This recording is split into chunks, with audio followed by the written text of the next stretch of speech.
karibuni tumeanza na 5 leo, inshallah Mwenyezi Mungu ni mwema, sasa zikawa 6, 7, 8, 9 mpaka 20. Vipi pengine ukipata matokeo hawezi kwa sababu hawezi kupata matokeo, sio pengine, labda Simba kupata matokeo mbele ya Yanga hawezi, yani hawezi. Kinachomfunga Simba na sikiliza, kinachomfunga Simba ni standard na quality ya Young African, sio bahati nasibu wala sio Ndorute, ni quality ndio inaomuamulia. Mimi nina Prince Dube wa moto namna hii ambaye sasa hivi anaonesha anaitaka dabi. Sawa, na Depo ambaye kila mechi sasa hivi ana uwiano wa mechi 4 na goli 4. Si umeelewa? Na mtu anaitwa Mudathiri haya basi. Yaani kama kazaliwa upya. Si umeelewa? Bado kuna vijana hapo namuona huyo Okelo.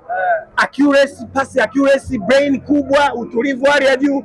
Kuna Damalo pale katikati. Wewe unamtaka nini Yanga Afrika? Unamtaka nini Yanga Afrika? Pengine hapo mnaambia nini kwa mashabiki wa Simba? Mashabiki wa Simba sisi tunaendelea kuwatumia salamu, tunawaambia kwamba hii ndio Yanga Afrika. Yanga Afrika hata siku moja usione kama unafanana nayo wala usihisi hata mara moja kwamba unaiweza. Shukrani sana. Asante.